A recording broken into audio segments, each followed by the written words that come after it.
Une jolie jeune femme tombe sous le charme d'un gentleman en uniforme. Ma belle-fille ne pouvait pas être plus en sécurité qu'avec un policier. Il disait qu'il était l'homme le plus heureux du monde. Mais la petite vie rangée devient ennuyante. Ils s'aimaient beaucoup. Je ne sais pas ce qui s'est passé. Elle avait enfin quelque chose à elle. Il y avait des rumeurs, mais je ne sais pas si c'était vrai ou faux. Il a resserré son emprise. L'amour est aveugle, le mariage est sacré et le divorce peut s'avérer fatal.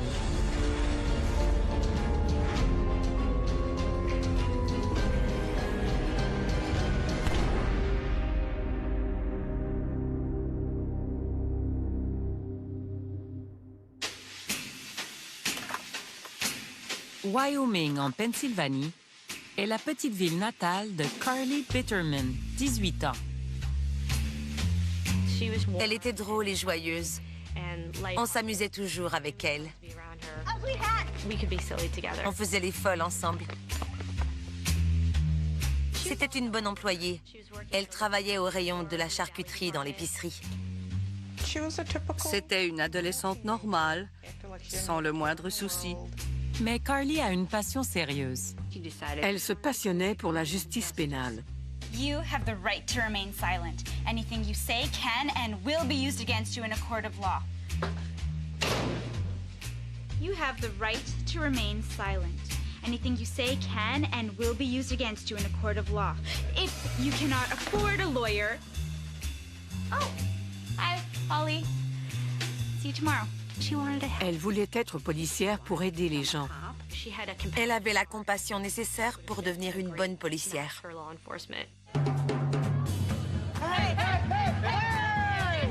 Entre le travail et ses passions, Carly se réserve du temps pour des fréquentations. Elle a rencontré plusieurs garçons. Ce n'est pas facile de trouver le bon. You guys want to hear something cool?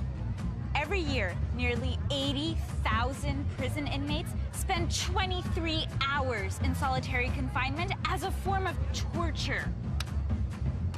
Les garçons de son âge l'ennuyaient. Jeff avait 5 ans de plus que Carly. Did you know that 13% of all U.S. citizens have spent at least one night in jail? Look, it's kind of my line of work. What do you do? I've been on the force for 2 years now.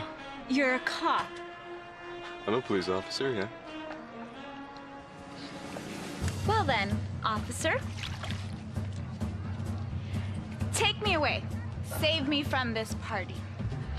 You have the right to remain silent. Certains policiers sont passionnés par leur travail.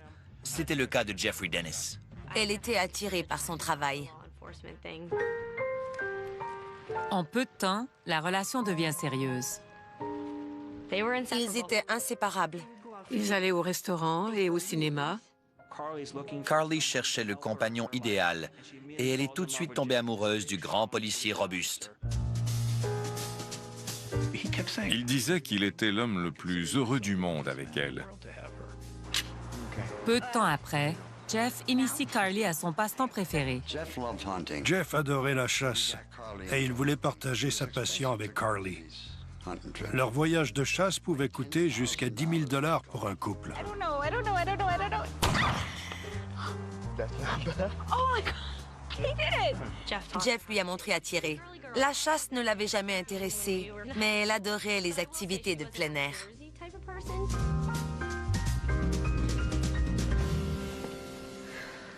So, thank you for the ride, you big, handsome ossifer. Oh, my pleasure, man.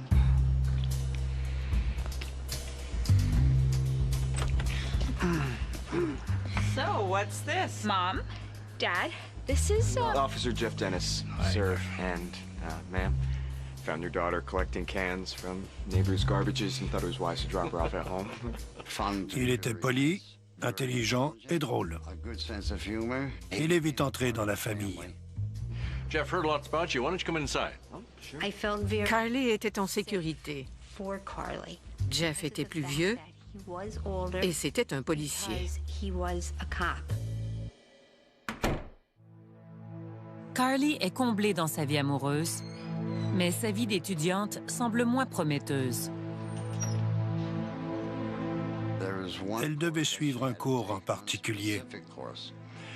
Elle a échoué la première et la deuxième fois. C'était le seul cours qui lui manquait pour avoir son diplôme.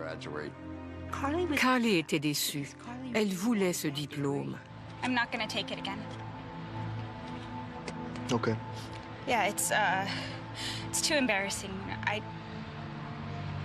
can't. What am I gonna do now? Listen.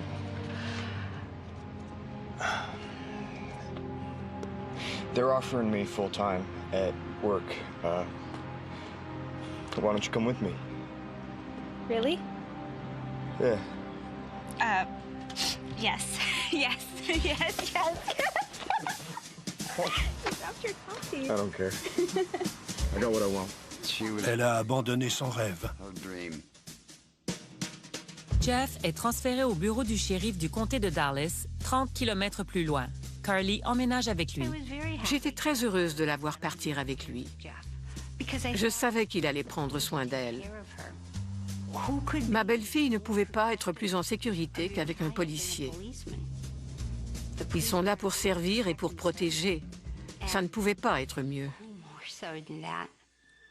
Pour la psychothérapeute Stacy Kaiser et le psychologue médico-légal Brian Russell, abandonner ses projets pour être avec un homme pourrait avoir des conséquences néfastes pour Carly. Carly n'aurait pas dû abandonner ses études pour être avec Jeff.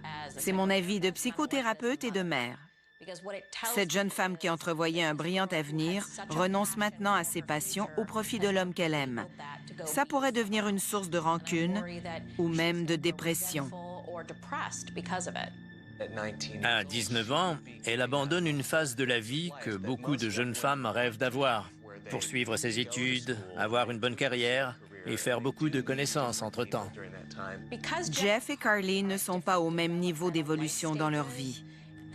Ils vont devoir être patients l'un envers l'autre. Jeff devra faire preuve de patience en attendant que Carly décide de ce qu'elle veut faire dans la vie. Ça risque d'avoir un impact sur la relation. Après 2 années en couple, Carly n'a aucun regret. L'amour est toujours aussi brûlant. You're the best. I know. Il débordait d'amour pour elle. You're the one that brings it out of me. Yeah.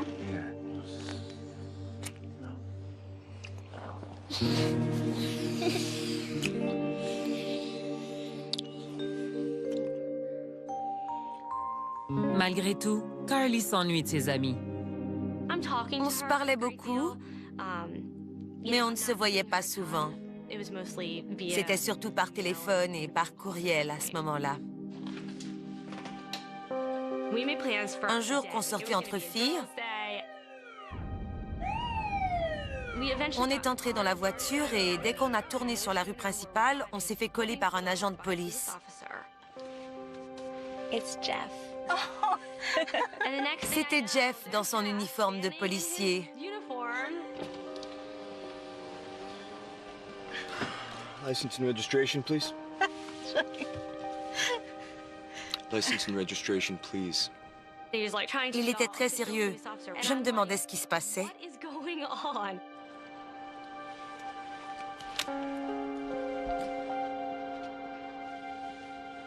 He's just kidding around.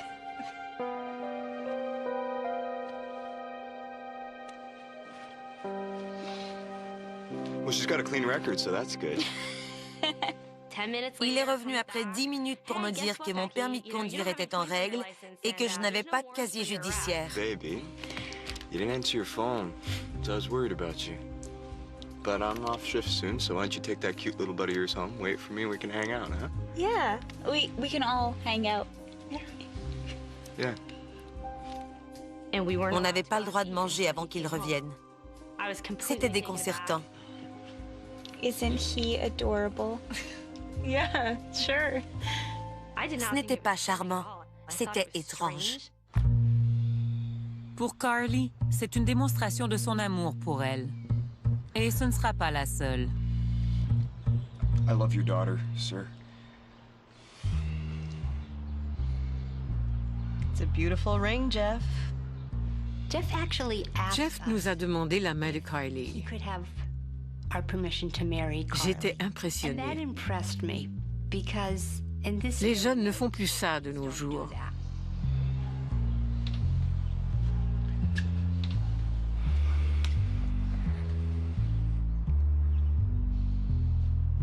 Welcome to the family, Jeff. 3 ans après leur rencontre, Carly se marie avec l'homme de ses rêves. Ils étaient si heureux. C'était une nouvelle aventure. Ce sera une aventure parsemée d'obstacles et de dangers. Carly avait tout abandonné. L'univers de Jeffrey s'écroulait. Carly Dennis abandonne sa carrière de rêve pour se marier avec un policier. Ils étaient amoureux et ils planifiaient leur avenir. Elle a fait de lui sa priorité numéro 1. Mais quelques années après leur mariage, Carly commence à s'ennuyer. Carly avait tout abandonné. Une jeune mariée devrait pouvoir sortir et s'amuser.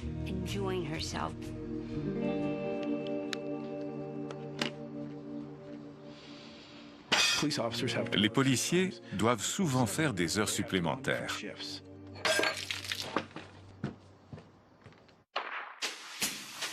Carly souhaiterait fonder une famille.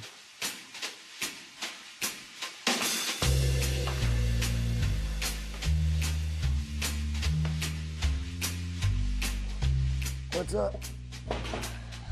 Well, I was thinking, you know how a lot of people our age are starting to have babies? Toute sa vie, elle a voulu des enfants. Well, I think the time is right for us. Babe, look, I just want you. I don't want to share you with anyone else in the world. Il ne voulait pas d'enfant. C'est une révélation troublante pour Carly. Puis survient une tragédie qui détourne son attention.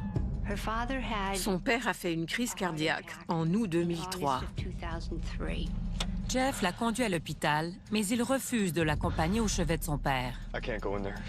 Jeff avait la phobie des germes. Elle s'est mise en colère. Elle insistait pour venir me voir quand même.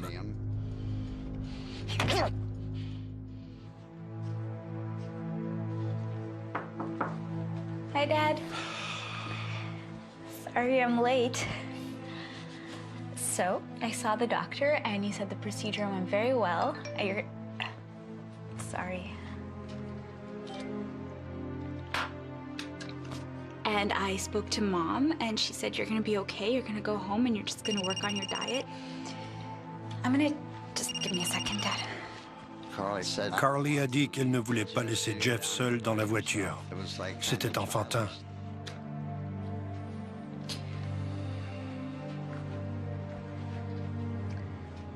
So, I'm gonna go now. You just got here. But I'm gonna call you tomorrow, okay? Please don't go. I love you, Daddy. J'étais fâchée. Bill était triste. Carly et son père étaient si proches. Ils s'aimaient énormément. Ça ne tournait pas rond. Son père se rétablit complètement, mais Carly n'oublie pas ce qui s'est passé. Let's just go.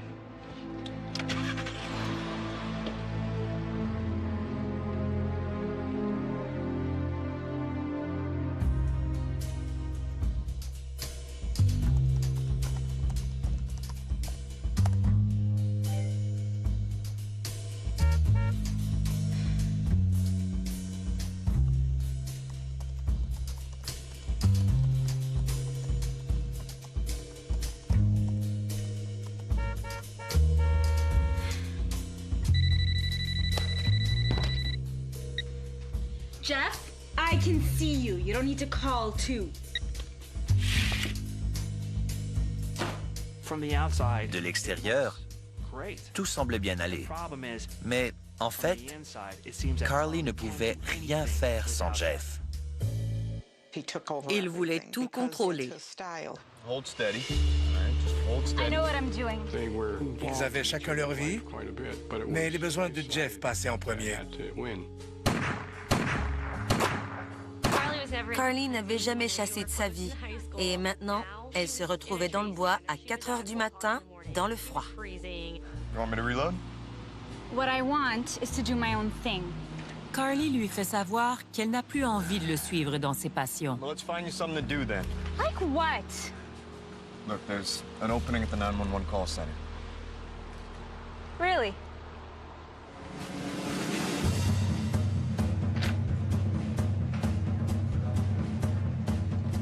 C'est lui qui a proposé le centre d'appel.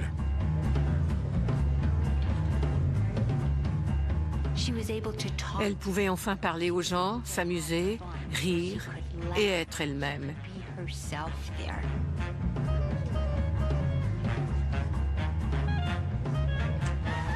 Bill, would you help me with my script, please? Sure. All right. 911 dispatch, what's your emergency? Oh, I understand, ma'am. There's a cat stuck in the tree. Oh, yes, I understand your neighbors are being too loud. What's that, sir? There's a gerbil in your...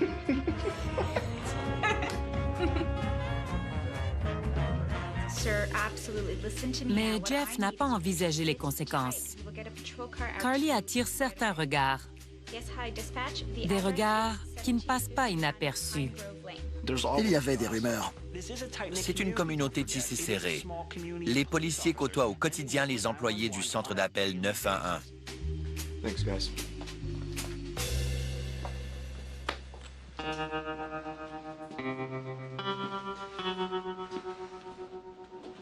Jeff avait des soupçons. Et comme il le faisait dans son travail de policier, il a voulu en savoir plus sur ce qui se passait.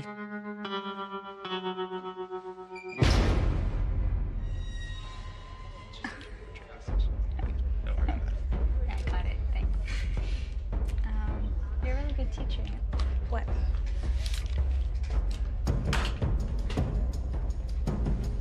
Hey, what are you doing here? Never mind what I'm doing. What the hell are you doing?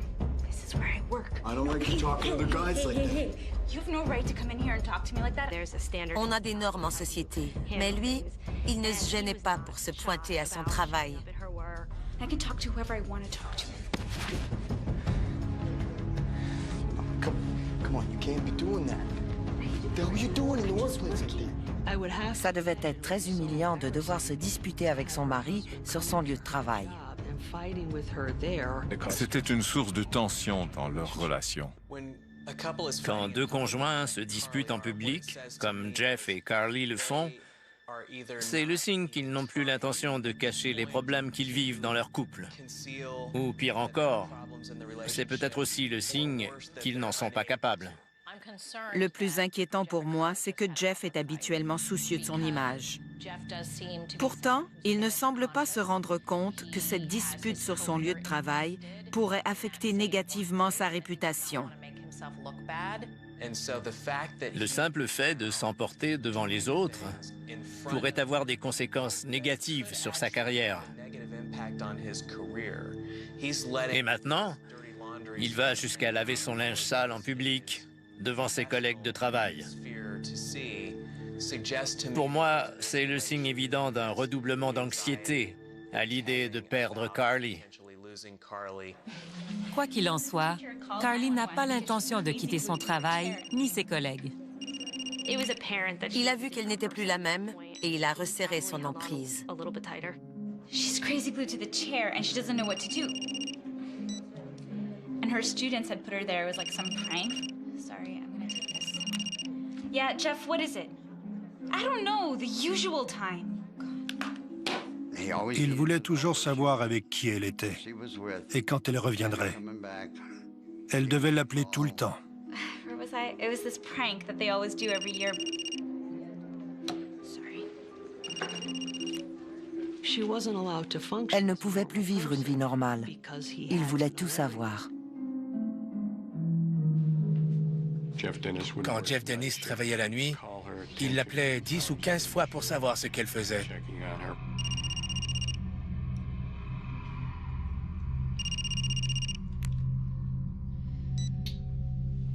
Jeff? It's late and I'm going to bed. Please stop calling me. Elle savait que leur relation n'allait pas dans la bonne direction. Il était passé d'une petite jalousie inoffensive à une volonté de contrôler chacun de ses mouvements.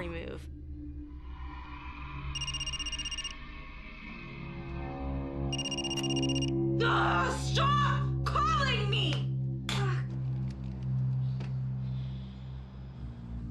Le harcèlement incessant de Jeff lui donne bientôt des envies d'aller voir ailleurs.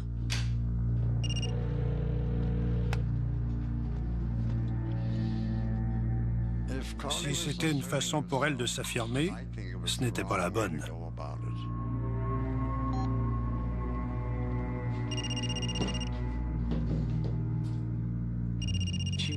Elle n'était pas heureuse.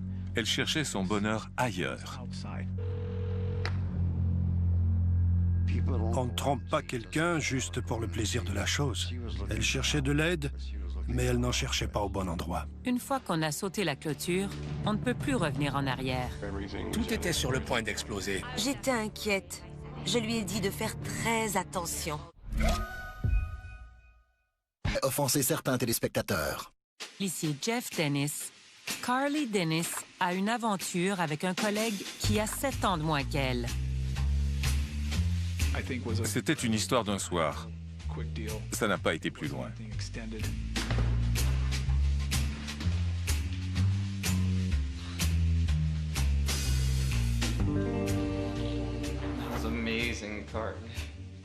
Elle avait quelque chose à prouver. Elle devait souffrir d'un certain manque d'accomplissement dans sa vie. I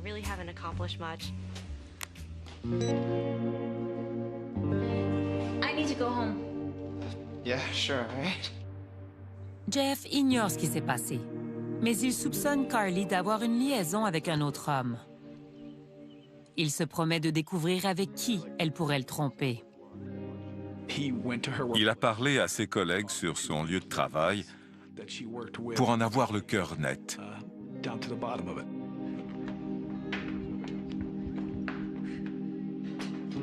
Hey! What's going on? You are not supposed to be here. But you don't trust me? Would you just give me some space? God! Tous nos collègues savaient que la relation entre Jeff et Carly était instable. Les choses empirent quand Carly se lie d'amitié avec un autre collègue, Mike Rafferty. Hey. Shouldn't be hounding you like that. He won't leave me alone. I'm at my wit's end. Maybe we should call the cops. Ce n'est qu'une relation d'amitié, jusqu'à ce que Carly tombe éperdument amoureuse. Quand on travaille 8 heures par jour au même endroit, les collègues deviennent souvent des amis, et parfois plus que des amis.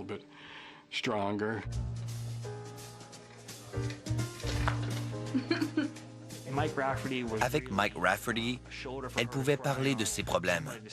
Il était toujours là pour elle.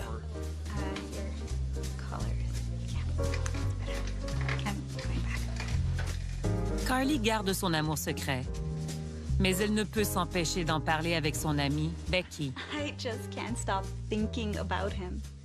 Do you remember what it was like in high school? That's what this feels like. Quand elle parlait de lui, je revoyais la Carly que je connaissais, avec le sourire dans la voix. Oh, but it feels so good, Bex. Il était gentil et il s'ennuyait d'elle quand il ne se voyait pas. Ce n'était pas surprenant. Carly était une femme sensationnelle. Okay, but just be careful. I haven't had so much fun in such a long time. J'étais inquiète. Je lui ai dit de faire très attention. S'il fallait que Jeff la prenne, elle était d'accord. Yeah, no kidding. Jeff, is that you? Je me suis rendu compte qu'il écoutait notre conversation. C'était terrible. Je ne comprenais pas comment elle pouvait être heureuse dans une situation comme celle-là. Et finalement, elle m'a avoué qu'elle était malheureuse et que c'était horrible. I'll call you back when I'm alone.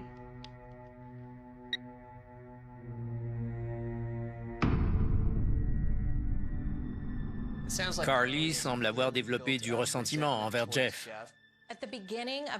Au début de la relation, Carly devait interpréter le côté possessif de Jeff comme une marque d'affection et d'amour. Mais il est devenu de plus en plus possessif et de plus en plus contrôlant. Maintenant, Carly ne peut plus respirer. Elle se sent irritée, frustrée et brimée. Et tous ses sentiments en elle sont en train d'exploser. Sans tenter de justifier ses actions, je comprends que Carly ait envie d'une liaison avec un autre homme. Elle veut retrouver ce qu'elle a perdu et elle sent qu'elle a raison de le faire. Le comportement de Jeff est de plus en plus contrôlant. C'est ce qui donne à Carly le prétexte, l'excuse parfaite, pour justifier un besoin de se venger, un besoin de blesser Jeff d'une façon très personnelle. La liaison de Carly et Mike bat son plein. Elle semblait amoureuse de lui. Jeff se lance en quête de preuves. Je suppose que Jeffrey Dennis se doutait de quelque chose. Il a enquêté sur le sujet. Il voulait en savoir davantage sur cette histoire. Il a trouvé un reçu, une carte de Saint-Valentin et du lubrifiant pour les relations sexuelles.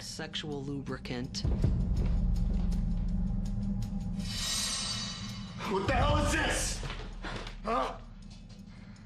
I'm leaving. Who is it? No, tell me, who is it? Mike Rafferty. Mike, are you really that unhappy?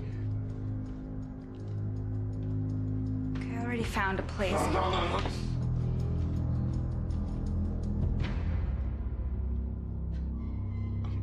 I'm not letting you go that easy. Look, I love you too much. L'univers de Jeffrey s'écroulait. La femme qu'il aimait était maintenant avec un autre homme.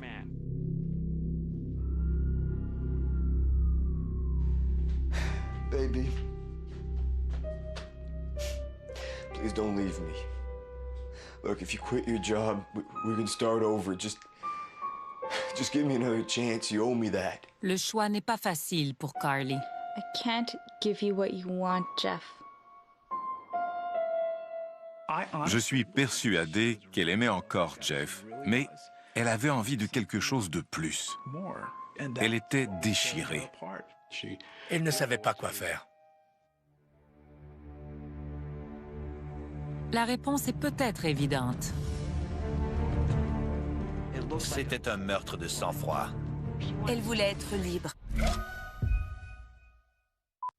Après 11 ans de mariage, Carly Dennis veut quitter Jeff. Elle voulait être seule et retrouver son indépendance.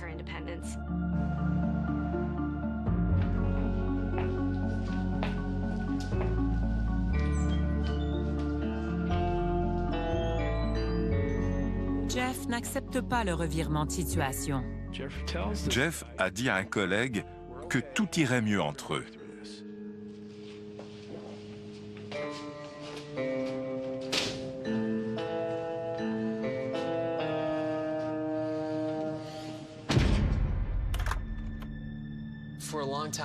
Depuis longtemps, Jeff semble anxieux à l'idée de perdre Carly. Je suppose que son anxiété a maintenant atteint un niveau record. Jeff refuse de laisser partir Carly parce qu'il l'a toujours considérée comme sa possession. Il croit probablement qu'il n'est pas trop tard pour sauver les apparences et pour sauver son couple. Quand le mariage finit par s'essouffler, comme celui de Jeff et Carly, on rencontre souvent du déni de la part d'un des deux partenaires, qui garde l'espoir d'une grande réconciliation. Jeff revient à la maison après son quart de nuit. Il a l'intention de convaincre Carly de rester à ses côtés.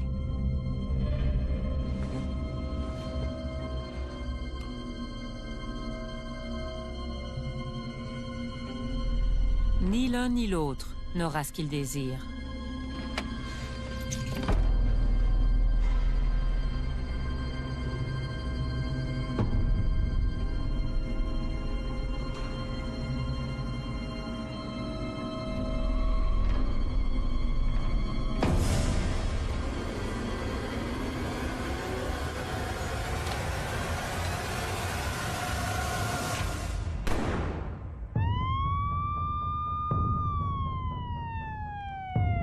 Je travaillais ce matin-là. On a reçu un appel du 911 qui signalait un coup de feu à la résidence de Carly Dennis. L'agent recru Ken Carnes arrive à la maison de son collègue sans la moindre idée de ce qui l'attend.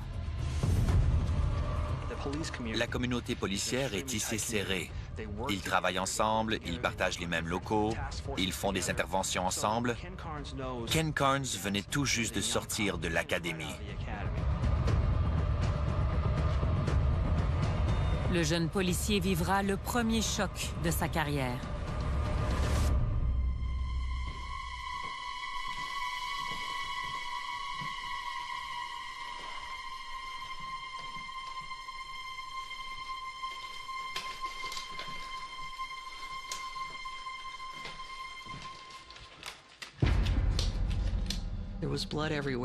Il y avait du sang partout, sur le lit et sur le mur. She was waiting for me. She was crying. She was holding on to the gun that we keep in the nightstand.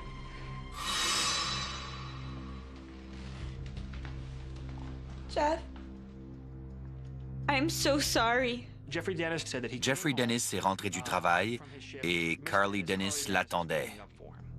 I'm so sorry that I hurt you. No, it's okay.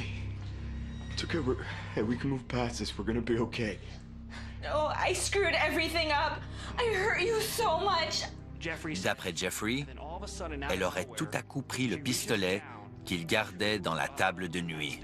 I can't live with myself. Hey, non! Il s'est approché pour essayer de l'arrêter. Mais le coup de feu est parti. Il n'y avait plus rien à faire. Hello, this is Jeffrey Dennis, my wife. My wife, she said she felt guilty for all the pain that she caused me. She brought the gun to her head. I lunged her, tried to stop her, but I couldn't. I dialed 911. She killed herself. Tell me this isn't true. I can't. I can't live without her. It's okay. All right.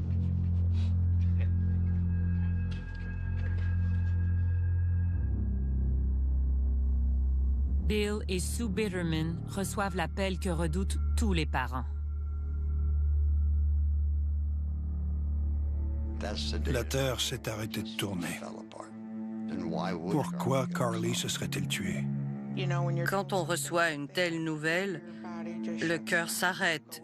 On est en état de choc et on ne sait plus quoi dire. J'ai crié. Je me suis effondrée et j'ai crié. Carly aimait tellement la vie.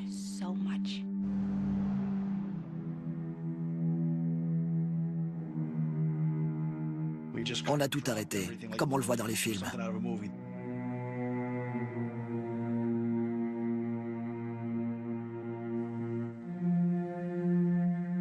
Pendant que les amis et la famille reçoivent la terrible nouvelle, l'agent recru Carnes analyse la scène. Le pistolet était à côté du lit, sur la table de nuit. Une balle, encore dans sa douille, était placée à la verticale. Le pistolet était ouvert. De toute évidence, il avait été déplacé. Par une autre personne que Carly.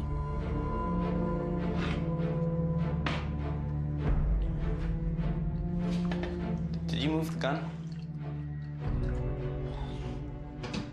I don't know. I must have. I was on autopilot, I guess. My police instinct just took over. No! He claims he took the gun. Il a pris le pistolet sous aile et il l'a sécurisé, comme on dit. La culasse du pistolet était en position ouverte. Le chargeur était retiré et la balle chargée était placée à la verticale. This is Jeffrey Dennis. My wife, she... I just had to keep the gun safe, you know? Ce n'était pas logique. Il n'y avait personne d'autre dans la maison. Il n'avait pas de raison de sécuriser l'arme. From who? It was a gut reaction. Ken venait de sortir de l'académie, où la première chose qu'on nous apprend, c'est de ne jamais toucher à l'arme sur une scène de crime. Ne sachant pas quoi penser de la réponse de son mentor, Carnes appelle un de ses supérieurs. Carnes a appelé nos bureaux et il a demandé à me parler, puisque je suis un des enquêteurs aux homicides. Ce qu'on a d'abord remarqué, c'est que le corps n'était pas placé dans une position qu'on voit habituellement dans les cas de suicide.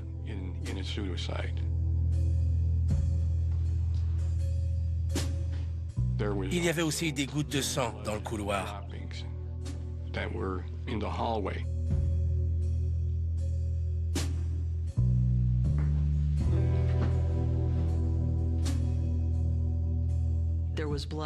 La serviette tachée de sang dans la salle de bain a tout de suite suscité un doute. He said his wife was having an affair? With who? Sur les lieux, l'enquêteur Swarren est mis au courant des rumeurs circulant au bureau du shérif. Des rumeurs concernant Mike Rafferty. On s'est tourné vers l'homme du centre d'appel 911 qui avait une liaison avec Carly. On a résolu le mystère rapidement. Pensaient certains téléspectateurs. La femme Carly s'est enlevé la vie parce qu'elle se sentait coupable de l'avoir trompé. Mais les preuves suggèrent un incident encore plus sinistre.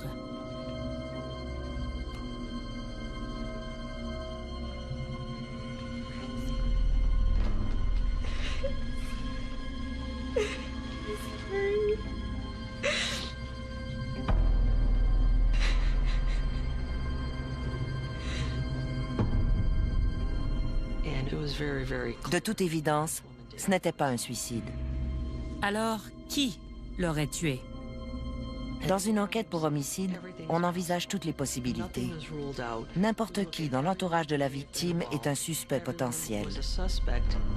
Incluant l'amant de Carly, Mike Rafferty. On doit toujours partir avec l'idée qu'il s'agit d'une mort suspecte. On s'est tourné vers l'homme du centre d'appel 911 qui avait une liaison avec Carly. Yes. We were having an affair.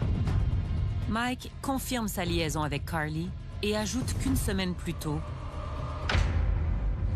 Jeff lui a fait des menaces à ce sujet. You stay the hell away from my wife. You watch yourself. You could get hurt.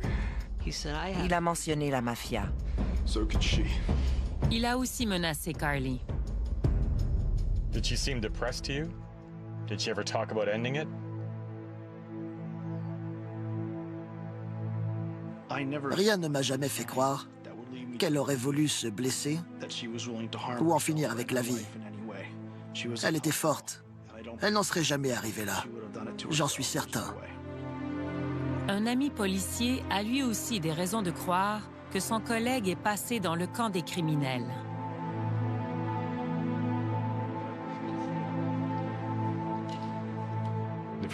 Il s'est approché du cercueil et il a entendu Jeff dire I told you you wouldn't get away with this.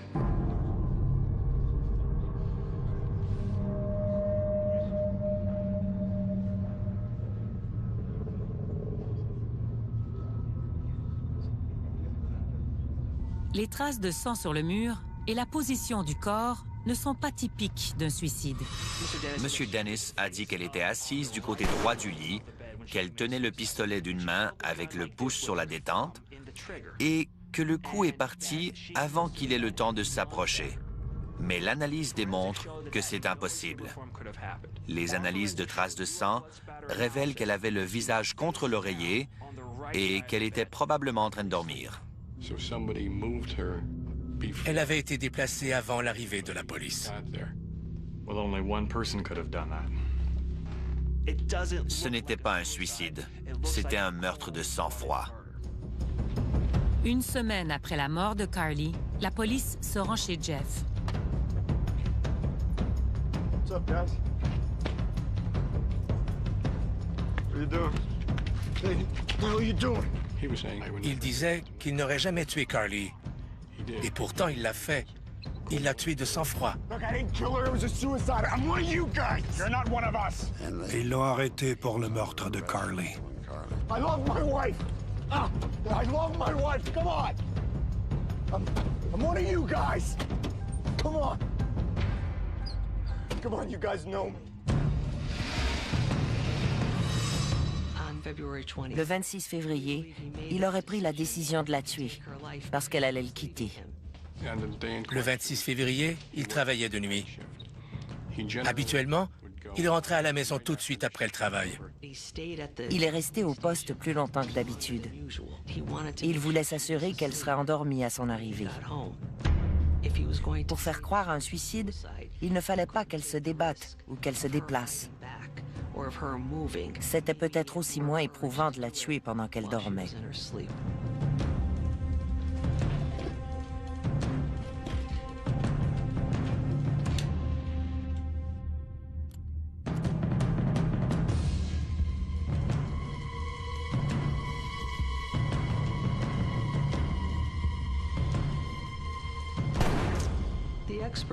Les experts ont conclu qu'il s'est passé entre 3 et 15 minutes avant que Carly ne meure au bout de son sang. Elle a eu une mort horrible. Personne ne mérite ça.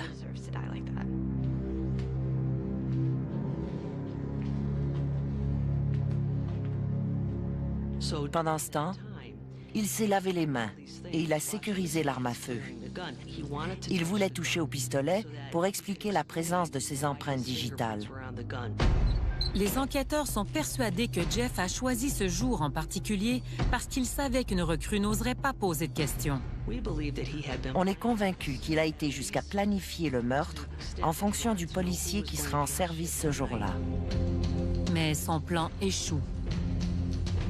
L'agent recrue a été assidu, même aux dépens d'un collègue. C'est une attitude exemplaire de la part de Ken Carnes. 20 mois plus tard, commence le procès de Jeffrey Dennis pour meurtre au premier degré. C'était un choc pour tous les citoyens qui respectent l'uniforme. Après seulement 2 heures de délibération, le jury trouve Jeffrey Dennis coupable. Il est condamné à la prison à vie. Sans libération possible. Quand on repense à la relation de Jeff et Carly, les signes précurseurs étaient nombreux. D'abord, Jeff s'est débrouillé pour éloigner Carly de sa famille, de ses amis et d'un emploi potentiel. Ensuite, il a insisté pour qu'elle passe ses journées dans une petite maison sombre. Et finalement, il a tout fait pour la contrôler et la posséder. Pour déterminer si un comportement est réellement altruiste et protecteur, ou s'il est simplement une manifestation d'égoïsme et de contrôle, on doit se poser la question suivante. Qui en bénéficie? Dans ce cas-ci, le comportement de Jeff était en grande partie pour son propre bénéfice. C'était pour calmer l'anxiété qu'il ressentait à l'idée de perdre la femme qu'il aimait tant. Ce qui a provoqué la mort de Carly, c'est le fait que Jeff la voyait comme sa possession. Il se disait que s'il ne pouvait pas la voir, personne ne l'aurait. La famille et les amis de Carly Bitterman ne l'oublieront jamais. Il n'y avait rien de plus important pour moi que Carly. J'aurais donné ma vie pour elle. Carly avait une liaison, mais ce n'est pas une raison pour commettre un meurtre. 10 ans plus tard, personne ne l'a oubliée. Elle fait encore partie de ma vie. Je pense à elle tous les jours. de satellites autour de la Terre nous relaient de nombreux phénomènes qui défient toute logique. Phénomènes vus de l'espace, dans un instant.